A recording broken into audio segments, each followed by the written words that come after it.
Sarah Ness. And for those of you who I don't know and who don't know me, hi. It's lovely to see all of you.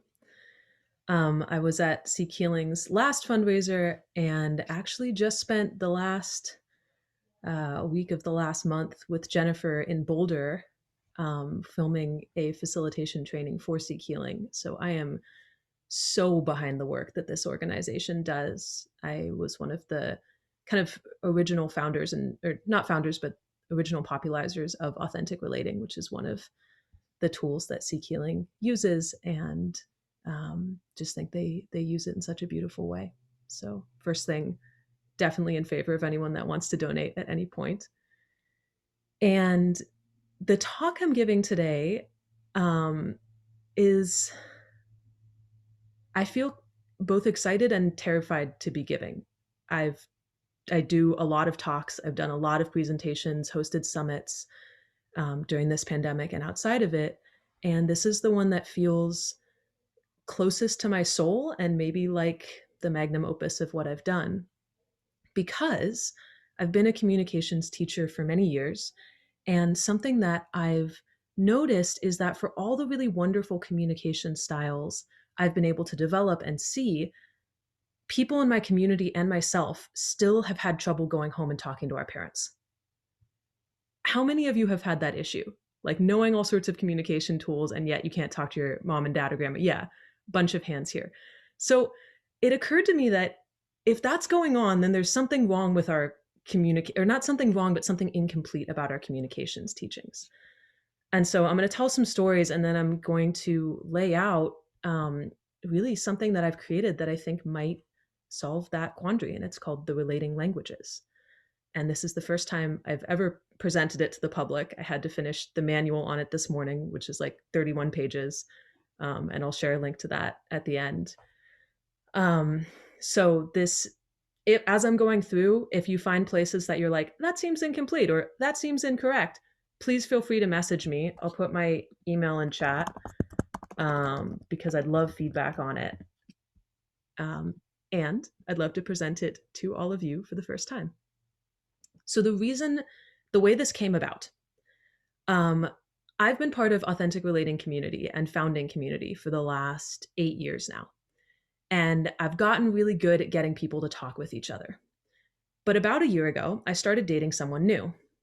And I joined his community and I hated them. Like, I wanted to like them so badly. Wonderful people, could not talk to them. I would literally be in the middle of a conversation with them and somebody would just walk away. I would be asking them questions. Like, my community is all about empathy and listening, and there are norms that people know to do, of like, if someone asks you a question, then you say stay there and answer it, or you say I don't want to answer it right now, right? And people ask you questions and there's an even exchange. None of that. Like, as far as I could figure, their whole thing was about just like hanging out. And they like watched movies and that's how they, interacted with each other. I was like, this is so inauthentic. What are people doing here? Um but I had to interact with them, right? Like, they were my partner's community. And so after maybe like 9 months of this, um, my partner invited me to go to Michigan with his housemates and a group of his close friends. And I went into that trip thinking, okay, this is my last ditch effort. Literally, if this week doesn't work, I'm done. Like, I just have to tell him, I'm sorry, but like I'm not going to be part of your community. Like, I will come to gatherings that are really important to you. We can hang out with my friends, like, but I can't do this intersection thing because it just feels so bad to me. Like, I feel so awkward and I feel so like lonely.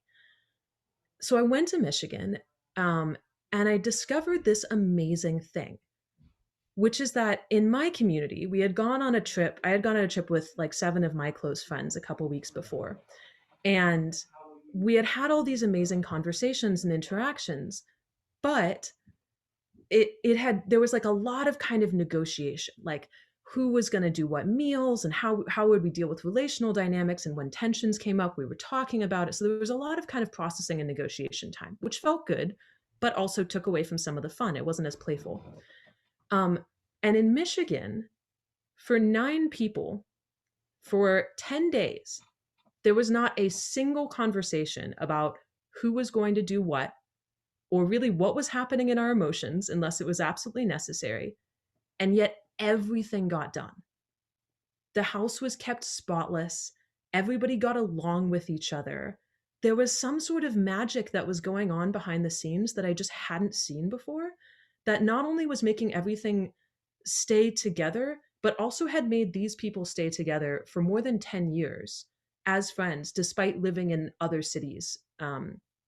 So I got really curious. I was like, what is this that's happening? Like, what language are they speaking?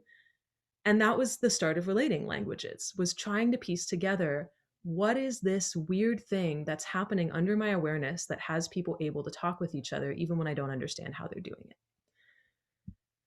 Okay, so the first question I'm going to ask is actually, I'm going to share my screen for a second. And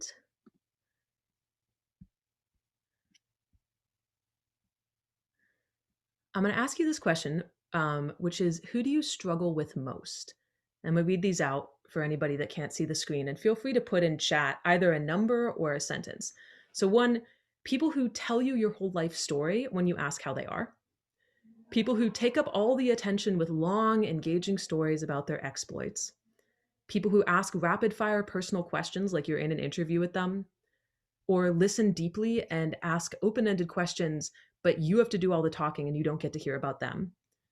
People who make sarcastic or uncomfortable commentary about the world, you, themselves, what's happening socially right now. People who are constantly cracking dorky jokes, only ever talk about their latest project and wander off when they're disengaged. People who always want to help, even when there's nothing useful for them to do. People who give you advice, even when you don't ask for it. Or people who turn everything into a challenge or a debate. So the question is, which of these bug you, if any, or bug you the most? Go ahead and post your answers in chat. I'll leave this up for a second. 2, 5, 9, 10, all of them, 5 and 10, 7, 1 and 10, 4, 5, 2. People don't like fives, huh?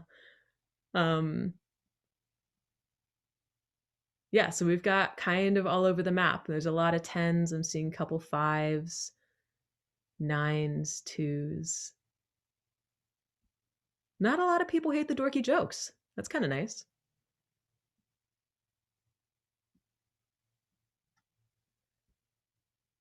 But I'm seeing answers that are kind of all over the map.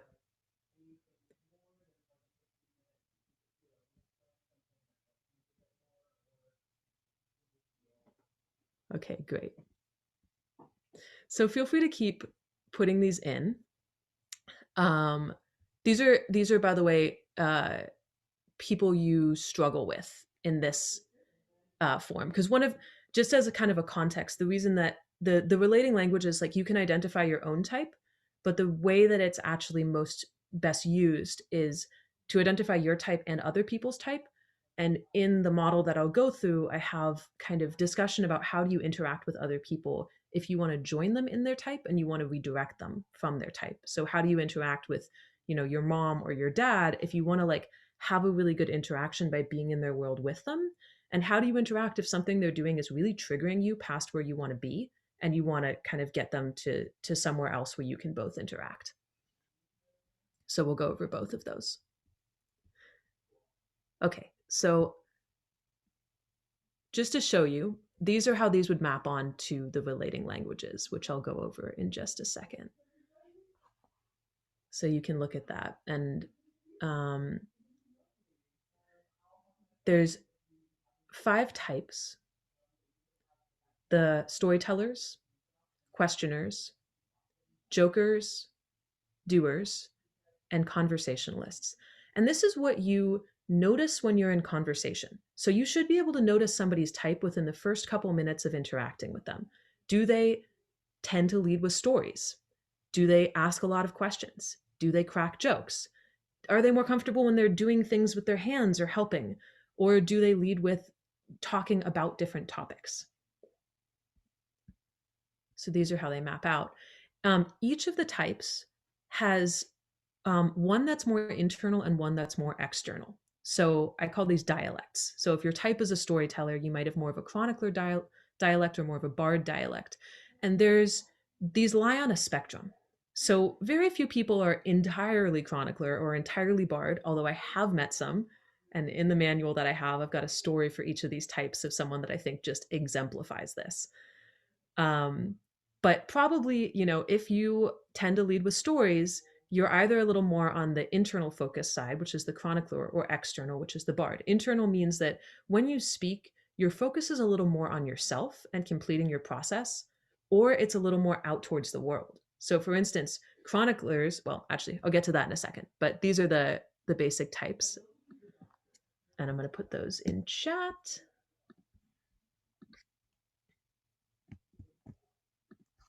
One second. All right, so these are the types. Um, so two distinctions on these before I go through. They lie on a spectrum, and most people, as far as I've noticed, have a type they go to when they feel safe and a type they go to when they feel unsafe. So, for example, when I am in a social situation where I'm not quite sure what's going on and I'm not quite comfortable, I tend to be a helper. Like, I want to go in and wash people's dishes. Like, if I have something to do with my hands, I am so much better off. But when I'm comfortable around people, when I'm just hanging out, I'm more of a connector. Like, I'll crack stupid jokes all day long. Um, and the other thing about this is I'm still mapping this out, but groups tend to norm towards a certain type. So what I found in my partner's group was they tended to be more storytellers and jokers, and my group was more questioners. So if you enter into a group, one of the reasons that you might feel kind of uncomfortable or weird is if they're talking in a different language than you. And if you hang out in that group for a long time, you're probably going to pick up on their type and start speaking more of it. I think we learn a lot of these types early in childhood, but we also pick up different types for a while. So when I first wrote this typology, I was like, oh, when I'm in places I'm not comfortable, I know I'm a helper. But when I am comfortable, I'm a questioner. Like, I ask a lot of questions. And by the time I finished the typology, I was like, actually, if I look at myself honestly, I'm more of a connector.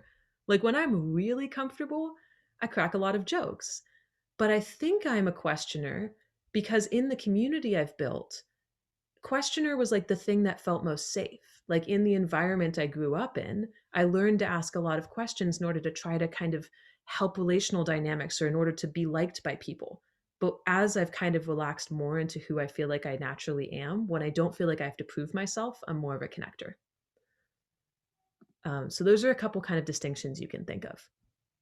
So I'm going to go through the types. And as I do, think a little bit which of these resonates most with you for your own experience of yourself and for people in your life.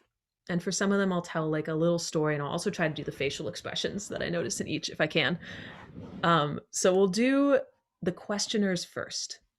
Questioners they go from, the storytellers first, because I have that first on the list. Storytellers go from the chronicler to the bard. So chroniclers are the kind of people where if you ask them how they are, they will kind of tell you how they are from the start of their day to the end of their day, or the start of their week to the end of their week. They're also the people who, if you engage them in conversation at a party, it's really hard to get away because like they just kind of go and they don't even need a lot of questions. They're just going to keep going.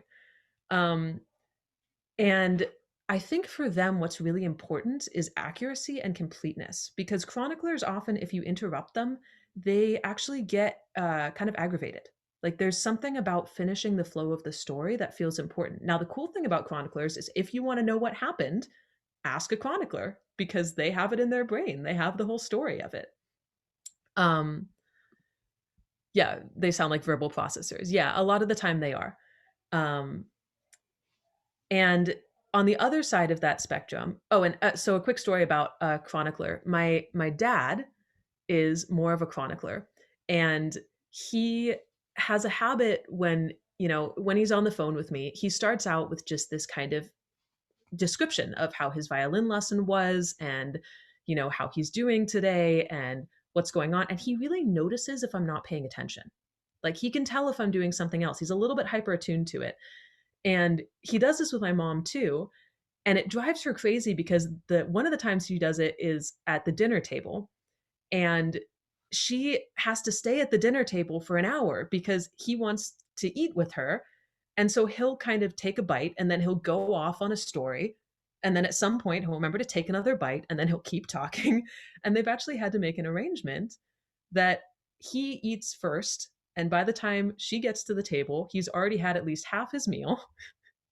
And then they sit down and then he can talk and they finish around the same time. So you can kind of negotiate agreements around this, recognizing who people are. Thank you for the kudos on the dinosaurs in chat, by the way. I specially chose this shirt. I don't know what it says about relating languages, but apparently I'm a joker, so I like it.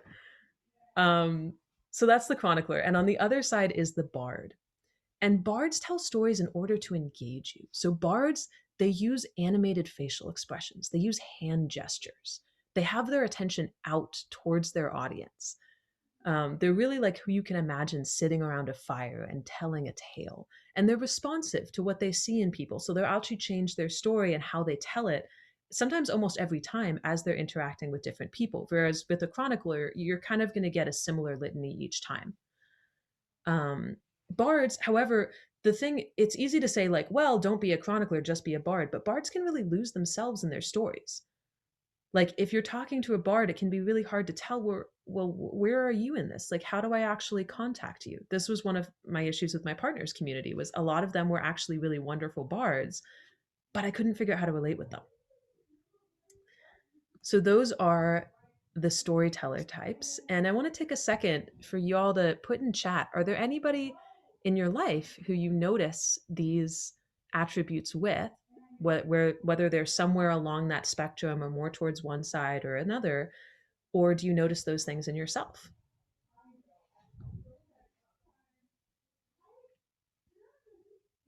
And I'm going to ask these questions throughout, so you might want to have answers queued up. So I have a friend who's a bard. So you, Allison, might be a bard if you're really comfortable. Yeah, that's a great distinction, right? Like you can think of, are you a bard or are they a bard when they're comfortable or they're uncomfortable? Or a chronicler when you're comfortable, they're uncomfortable. Rachel, conversationalist. Proud chronicler, yeah. Great. So we have a bunch of these. As I was dinner is a 2-hour affair with the chronicler, yeah. As I was going through these, by the way, I kind of tested them a lot on different people and I had to find an example for each type. So I imagine that you can find that in your own life too.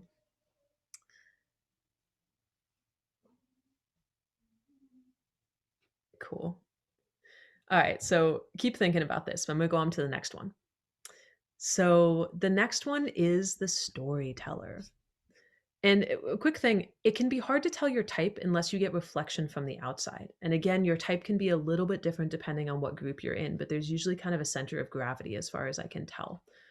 So this can even be a good one to go home and ask people afterwards of like, hey, what, according to this typology, like what type would you say I am? Okay, so the second one is the questioner. And questioners go from the more internally focused scientist to the more externally focused space holder. Scientists are people that ask a lot of questions in order to understand. So they have kind of like a model in their head a lot of the time, and they're more checking it than asking kind of an open ended, who are you? Right? They're not always actual scientists. They can be, but there is this kind of like you, their questions are almost like leaning forward. Like you might almost see this expression on their face when they're doing it. It's like there's an intensity to it. They want to understand you. And it can feel really loving because questions are, but it can also be intrusive if they're not very attuned because they might come up to you at a party and very quickly start asking questions that feel pretty personal. Um, and on the other side of things, we have the space holder. Space holders are people that ask questions in order to kind of like help you understand and help you feel seen and held. Space holders, they pretty easily gather community around them, but they can also easily feel missed because they can always be the one asking the questions and people feel so loved by them. They don't notice the balance of conversation. They don't notice that they haven't asked somebody something in return. Whereas scientists sometimes don't get asked questions because they can be so rapid fire, like my mom is this way, that you can't get a word in edgewise. You just keep getting asked questions. Um, so space holders, you'll know it's almost like their questions are they're like almost like a little more leaning back. They're a little more neutral almost. They don't want to like impose something on you, but they really are curious. They really kind of want to give you space to unfold. Um, I'm seeing somebody saying both they're both the scientist and the space holder. Yeah, you can be somewhat closer to the kind of middle of the spectrum on these. Um, a really funny thing in my community, a lot of scientists try to show up like space holders because the externally focused types can be the ones that are more kind of socially desirable. So yeah, please keep putting in chat if you feel like you're a scientist or a space holder or people in your life feel like they are as well. Yeah, I'm seeing a comment. This could be in situations where I'm uncomfortable, so deflecting. A lot of folks that are scientists and space holders as attention type are because like it is a very socially acceptable thing. And it's a way to establish safety in large part. Like scientists, if you really understand who someone is, you can predict them better. And space holders, if people feel cared about, they want to be around you more. Okay, so that's the questioner type. And next we have the Joker. So the Joker goes from the more internally focused magician to the externally focused connector. Magicians are a really interesting type. They are what I think most comedians are. They are people that tend to stand a little bit aloof from the group. And when they make comments, they're usually pretty insightful. Like they see the whole of things. They kind of get the gestalt. They're often in the meta. They're people that can make really good social commentary. Their jokes may be sarcastic even because they get things. Um, and because they're standing a little bit apart, they both have a bit of trouble feeling part of anything, and that also lets them make comments that other people maybe wouldn't. They're not as unfiltered as the connector is, but they also aren't always super attuned with their comments. Um, my partner is actually a magician, Joff, and he's incredibly intelligent and incredibly insightful. But when he feels threatened, um, he can be really hurtful. Or even sometimes when he's comfortable, he'll kind of come out with some comments. And we've had to make a bit of a negotiation over time. We use our safe word for when he's being super on the magician section. Like, I can say my safe word, and that's a sign of stop. Like, I just need you to check in, or I just need you to hold me because this is actually too far. Like, I can be really sensitive. So one of the things you can do with types is if you notice what somebody is, you can have a discussion with them about it. Like, hey, this thing happens where you sometimes make comments, and even though they feel really true, I can feel hurt by them. And then I don't know how to speak up about it if we're in a social situation. Or, for bards, sometimes you tell stories and they're really beautiful, but I don't know how to interject myself.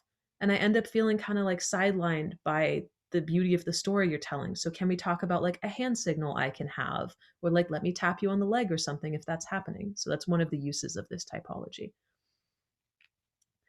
Um, and then connectors, I call them that because they have a knack for bringing groups together often through what they say. Their jokes become ones that they're like, remember that time, or like that catchphrase that we did. We had one this weekend. I'm at a women's retreat, and we were talking about like dog, cat, bird, which is like this distinction of like dogs, touch me anytime, cats, like, wait for me to come to you for touch, birds, like just don't ask to touch me. Or sorry, cats are like check in before you touch me, but you can ask.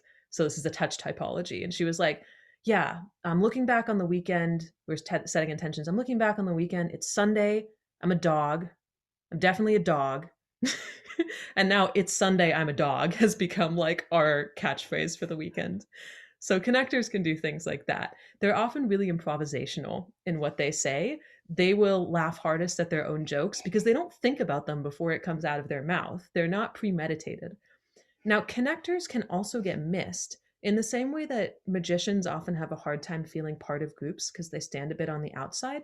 Connectors are very much on the inside, but people get so used to them being the comedians that they have a fear that if they bring something that's heavier, they're actually going to get rejected. I've talked to a couple connectors like this. And so both of those types can feel really hard to interact with. Like they're your uncle that always makes sarcastic comments or racist jokes, or, your friend that can never stop like cracking things, even at inappropriate times.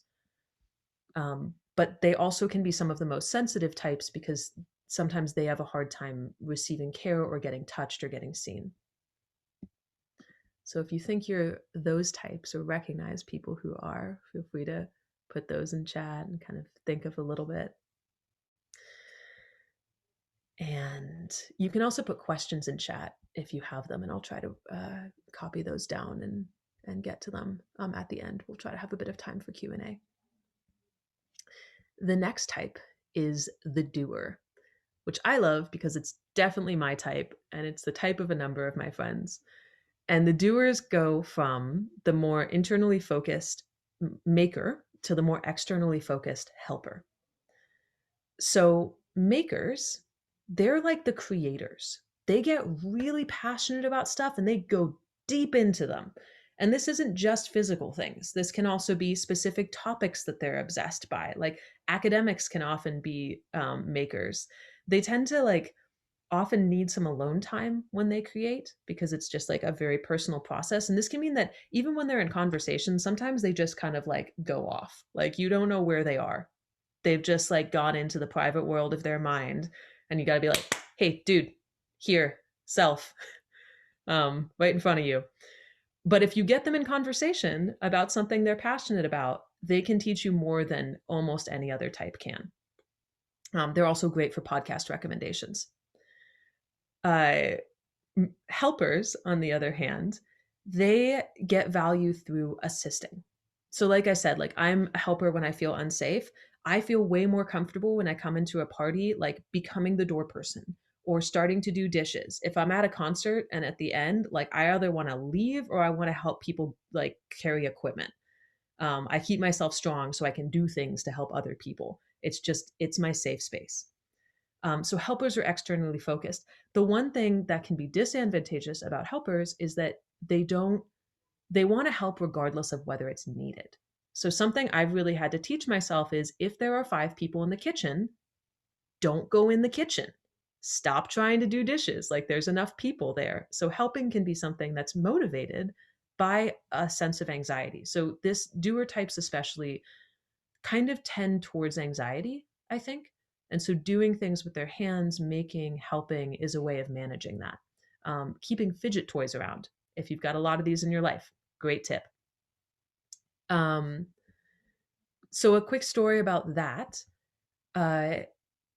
So when my grandma was alive, I was about to go on a trip with her. And she and I have had the hardest time getting along. Like I'm super stubborn and she's really controlling. And I never understood how to talk with her.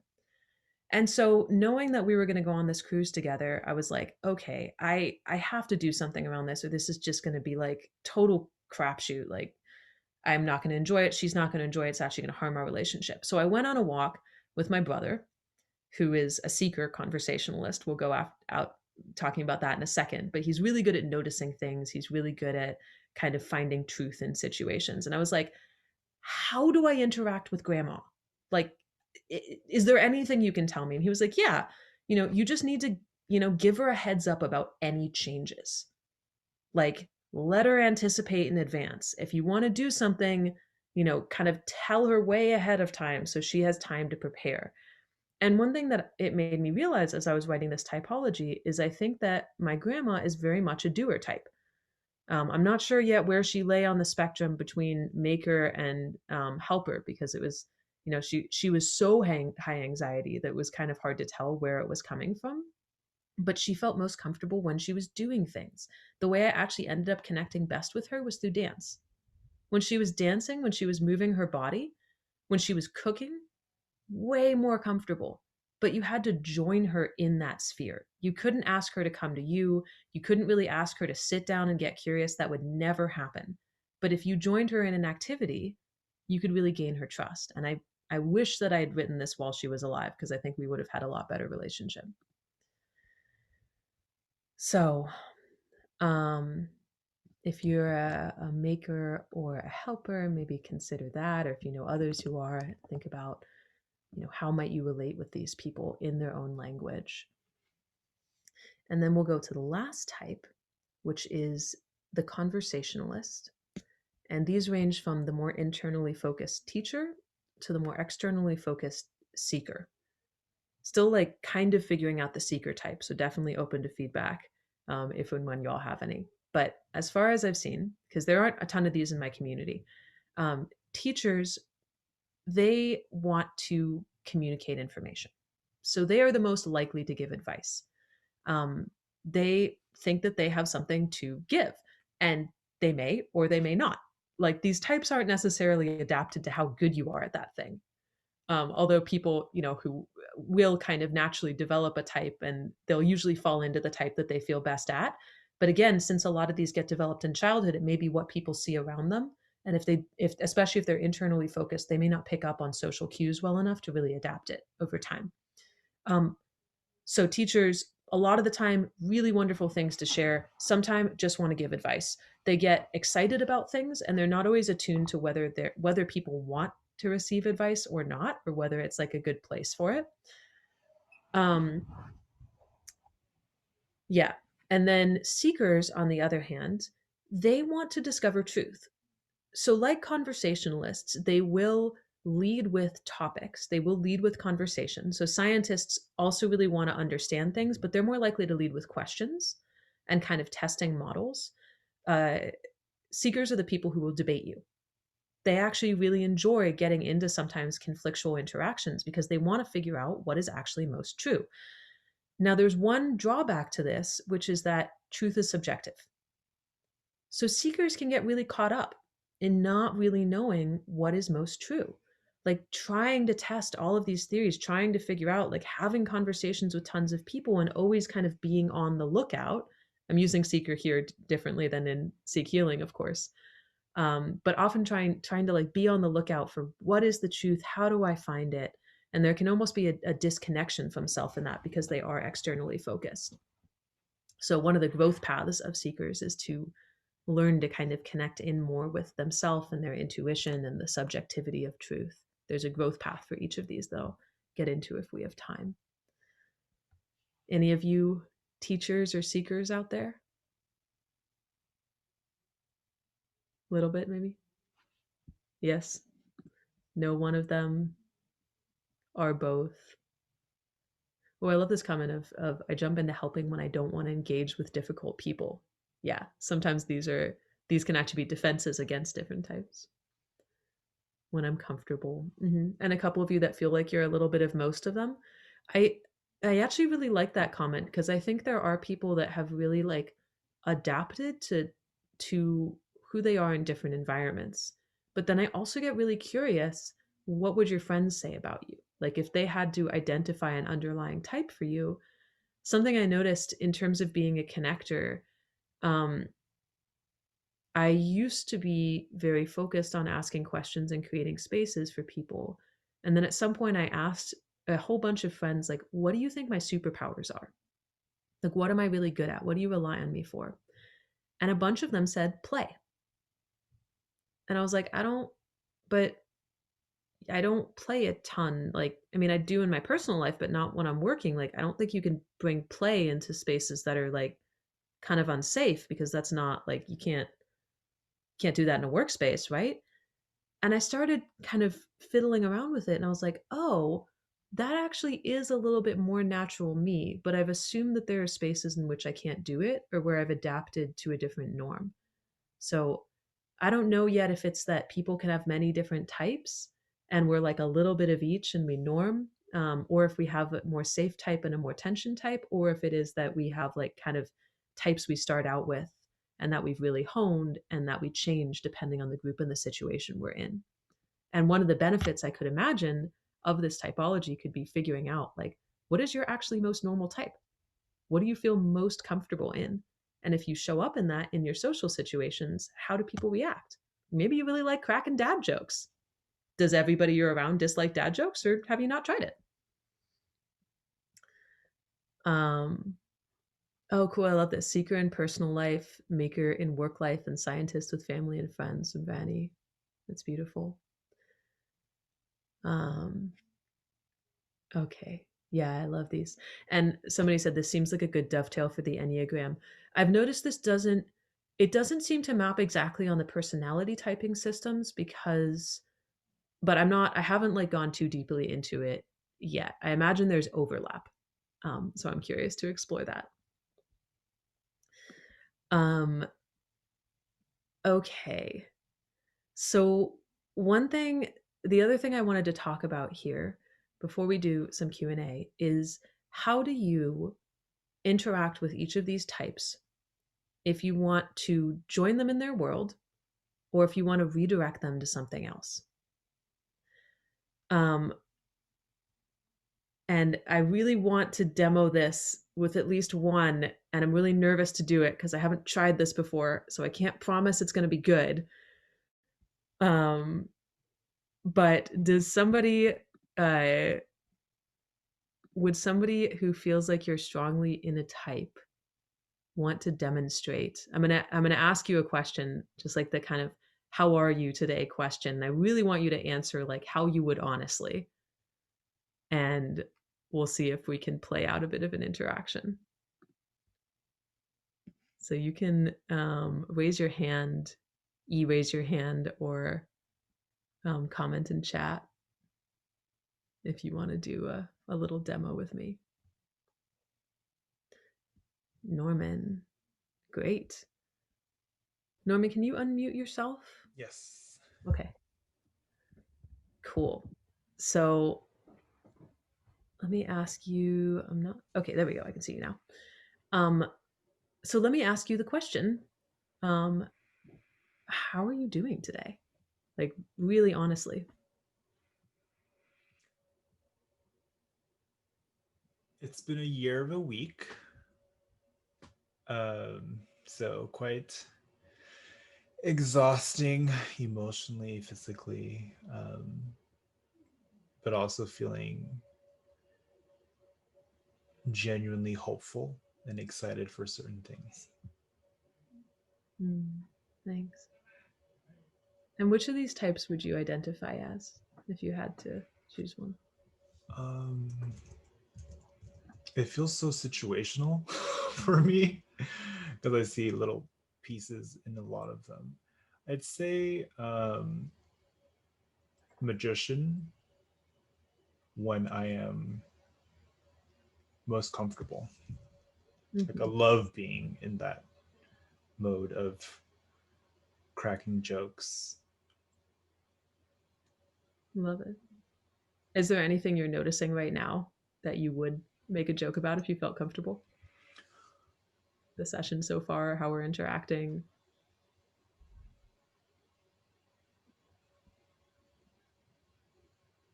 I think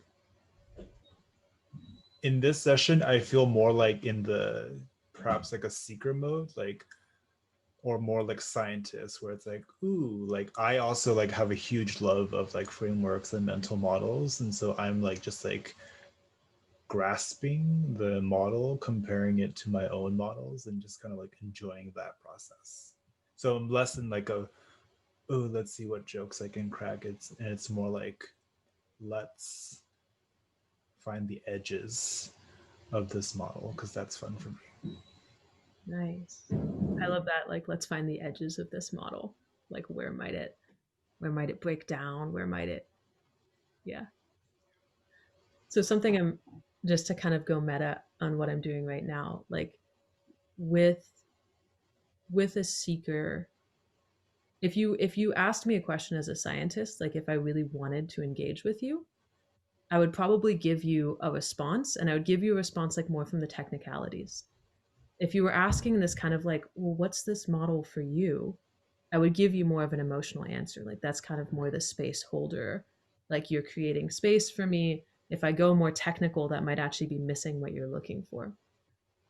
As the seeker, like with you kind of giving information, reflecting it to make sure I've understood, is a really good way of joining you in it, because you'll probably be willing to like explicate on what you're talking about, um, versus a scientist might just ask another question.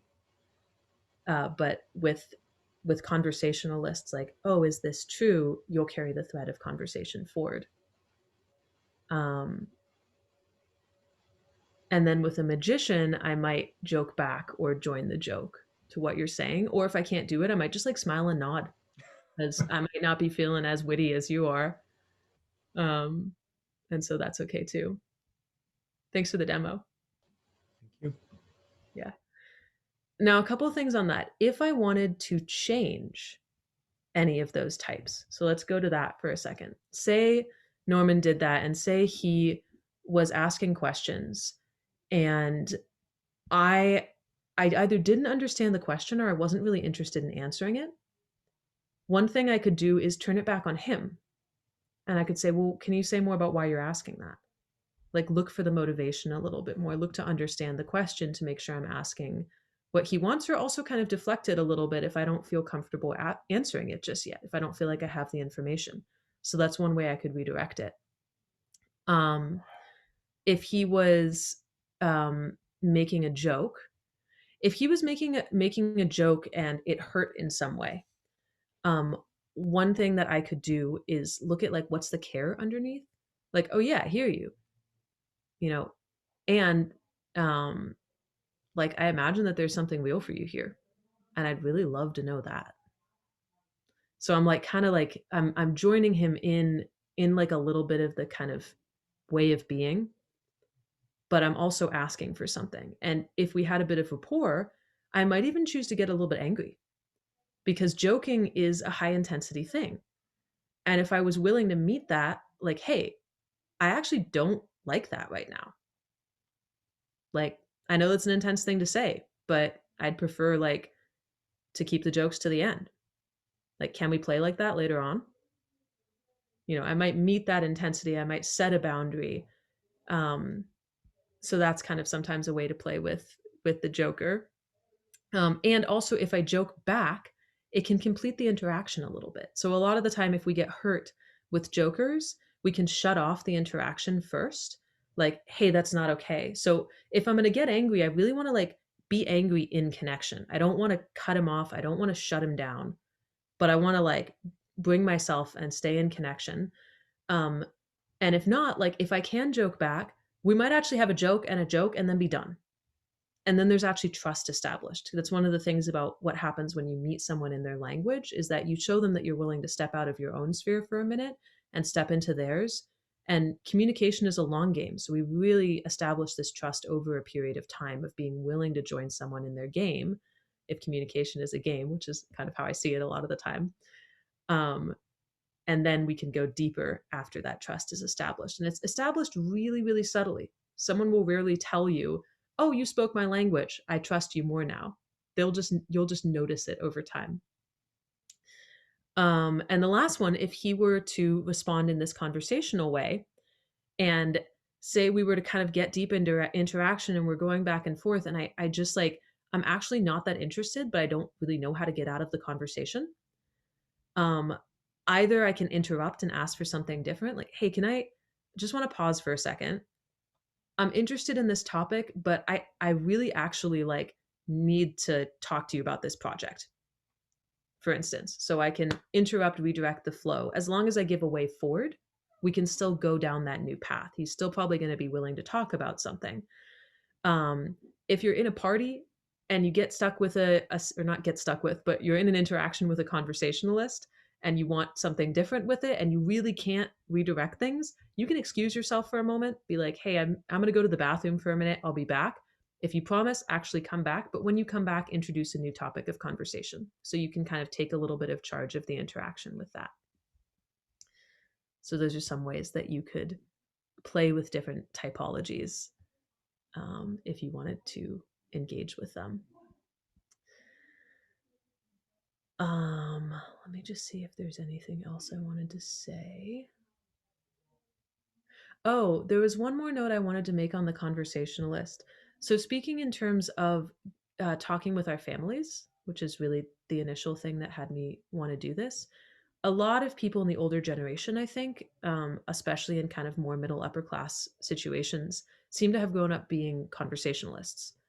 Um, and maybe not even grown up, but like there's norms in social groups of being more of a conversationalist. Conversationalists often really care about respect.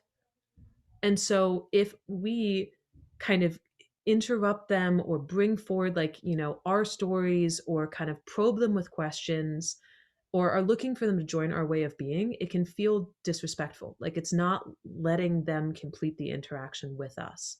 So one, if you have conversationalists in your life, being willing to like actually go back and forth with them, like asking them questions can get out their stories, but it's not really maybe the type of engagement that they're looking for. So like study up on the topics they're interested in. Ask other people like what they like to talk about and bring those topics forward. And that actually has a lot of them feel really seen because you're willing to initiate conversations they care about. Um, and I'm seeing that I wonder how this model maps to NVC needs underlying the dialect's motivations for interacting. I've been trying pretty hard to figure that out. In the manual that I'll post in chat that I just finished, I tried to identify the motivations for each type, but I don't know if I'm correct. Because the thing is, I can only really identify them for the types that I am. And motivations are deep enough that I'd need people from those types to tell me what their motivations are. And I think it even slightly differs between different people, but it's kind of getting, I think there's like roots to each of them. Um, like for instance, as a helper, my motivations are to like decrease my anxiety and to feel safe in social situations. I think at the core of a lot of them is I want to feel safe. Um, at the core of a lot of the external ones is I want to feel safe by being in service. Um, as far as I've noticed, I want to feel safe by like playing this role. Okay, so that was a lot of information. And I want to open it up to any questions.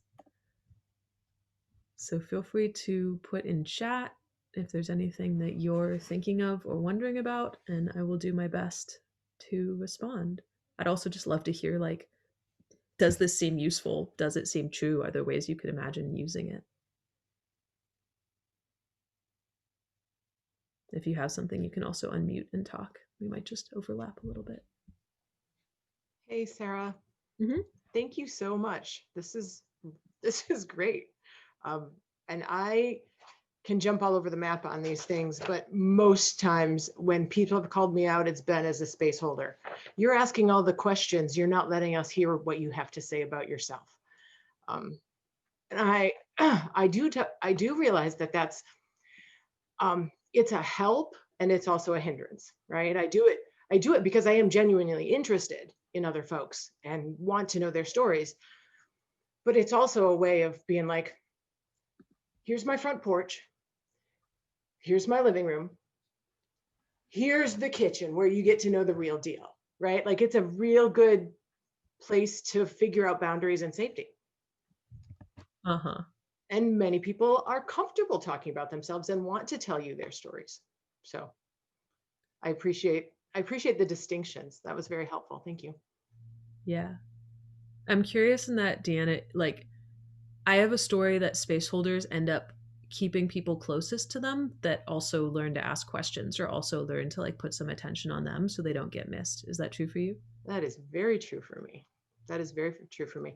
The people that I trust most are the ones who don't let me pull that always asking questions. I love with my space holder friends, like when they get on like, or the scientists too, when they get on the asking questions string, just like refusing to answer questions, being like, I love that you asked that, but I want to go a little bit deeper into what you just said. That's awesome. Yeah, it's like such a social thing to respond to any question. It's just not actually something that we need to do. Right. Yeah. Mm-hmm. Ask me a better question is a fun way to play with them from Norman. Yeah, that's great. I'm totally gonna figure that out. Thanks. Mm-hmm. I did another thing I did. My mom is a scientist type, like hardcore scientist type. And I'll play games with her. Like there's a authentic relating game called the Google game, where you just say, if I Googled you and search term, like if I Googled you and kittens, what would I find? And you tell like whatever story pops up about you and kittens. And you can go back and forth with this, and you can actually share the conversational time. And it's really cool for questioners, because it's cool for questioners and it's true for storytellers. It's a good game for practicing storytelling if it's not your norm, because then you like actually go into like learning to talk about that. And then if you don't think a term is interesting enough, you can say pass. Well, and also because I have just launched my now 20-something-year-old children, this is a great thing for teenagers who don't actually ever want to talk to their parents. The Google game. Yeah. Yeah, that's in the authentic relating games manual. Thanks. Uh-huh. Had a comment from Joey about sharing the screen with the variations again. So let me just do that real quick, and then I'll talk about some of the other languages while I do that. Is this the screen you were looking for, Joey? I'll assume yes. Okay, cool. Yeah, this is the kind of map.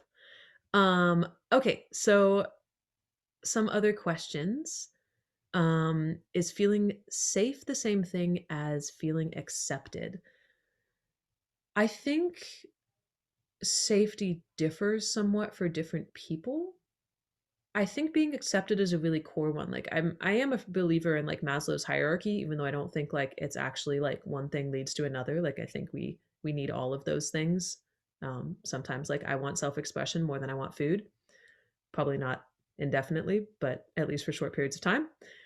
Um, so I think there is like feeling safe in belonging. There's, you know, feeling safe with particular people. There's feeling safe and affirmed in like mastery as well, like that you're known, that you're valued in what you create. And I imagine that different types also maybe have different I think they all have different ways of getting at safety, but they might have different motivations. Like uh I think for some of them, accepting themselves might be more of a growth path. Cool. Um, I'm liking Linda's comment. What interests me most about what you're saying is how to interact when my needs aren't being met by another, not so much knowing what personality style I could ID for them. Yeah, and that's like there is value in knowing how to interact with someone and join them in their style. And I think people are much more comfortable when you join them, when you kind of preliminarily like, I'm going to step into your world first, but also like knowing how to say, hey, like I was hurt by that, or I want to try a different conversation topic or whatever is really valuable, and knowing how to negotiate this over time. Um, and so Brian Andrew asked, does your manual have questions and ways of connecting with the different types? Yeah, there's a section for how do you talk with the type if you want to join them, and how do you talk with them if you want to redirect them. Yeah, exactly, I have Norman. a question. Yeah, go ahead. I have a very hard time emotionally interacting with people who twist the truth and Mhm. might be charming and very articulate, but they have an intention. I feel that, and it's very difficult for me to divert, to calm down, I feel this urge to tell a story or restore the truth. And how, in this types, where do the bullshitters fit? It's a type, and they do exist, and sometimes they are very close to us. And this is very hard for me to deal with that and stay in the conversation. I usually mess things up, and I cannot stay in the conversation. So like if they're saying things but they're not being honest with you? We both know that something is not true, but they present in a way that is so articulate and nice and enchanting and convincing that is difficult. So it's enraging. Mm. Yeah. What type of conversationalist is this? I don't think that maps onto a specific type. I could imagine that being more like either the storyteller or the conversationalist. Or jokers sometimes can do that, where like you know that they're not being upfront with you, but they're using jokes to redirect it. Conversationalists can be really good at like spinning words and making you like it seeming like they're being open, but you can't ever really get in. And storytellers, you can kind of get lost in the story, like they might be saying something personal, but you can't break into the flow to find it. um but I'd say like these don't necessarily cover whether someone's being honest or dishonest, just what you'll notice in their style of interaction. With someone that's like just on a kind of like communication, like most of what I do is communication teaching, um like on a general level, but being the kind of best way I've figured out with that is just to like kind of find a time to sit down with a conversation with them, not just like spring it on them in the moment, because then they tend to get pretty defensive about it, but like be like, hey, I care about having a relationship with you, and there's something that's standing in the way of me being able to feel really close with you. And I don't know if that's something that you want, but if it is, like, can we find an hour sometime to just sit down and for me to ask you some questions and find out what is really true for you? And you, and then when you're sitting down with them, being like, sometimes I think you're, not being fully honest. And here's a moment where it happened. And here's what I imagined was true. And here's what I heard you say. Can you tell me like what happened there? Like, am I misperceiving something? So really like giving them a situation and then like having that talk with them. Thank you. Very helpful. Yeah. And I just posted the link to the manual in chat. I hadn't put it up earlier because it was actually on pre-order until 2 minutes from now. So you can get it in 2 minutes. It's the first one on that page is the Authentic Relating Games Manual, and the second one is the Relating Languages Manual. I've got a couple more questions, but I want to say, Maureen and Zels, it would be fun to get a group together and each of us would spend the evening fully embodying one of the types that we least draw on. The workshop we're going to do after this, if you stick around, is basically that. So if you do stick around, you're going to get into groups and you're going to be trying on different ways of being. And I'm actually going to give you some ways that you can embody if you want to try on this type. And then you get to feel what that's like. Okay, so there was a couple others. Can your type change over time? And can you make a conversationalist listen to your stories? Okay, great. Can your type change over time? I think so. I don't think these are as kind of set in stone as things like the Enneagram or Myers-Briggs. Again, I think they can change slightly depending on the group you're in, although I think that they don't change entirely. Like, I think we always keep a flavor of them. And I definitely noticed that for many years, I presented more as a scientist than a connector because that was how I knew to find safety. If I look back on my life, when I was young, I was more of a connector. And as I started feeling more comfortable in myself, that's the type that started coming out more. But I do think that based on the people we're around, based on what works, based on how safe we feel, your type can mutate. And also you can train yourself into different types, which is one of the cool things about this. So if you really want to be a storyteller, practice telling stories and get storytellers in your life to coach you. Okay, and then this last question before we go into workshop land, and feel free to post more or email me and I can get into them later, which is, can you make a conversationalist listen to your stories? Okay, a couple ideas on this. Number one, playing the long game. When you're in a good space with the conversationalist, like have a conversation with them about how you can set up an agreement here, which could be like, once a week or, once every 2 days or something, we're going to sit down and we're just going to have an hour of story time. And I want you to just like ask me for stories. And, you can tell some of your stories too, but we're going to have a timer on it.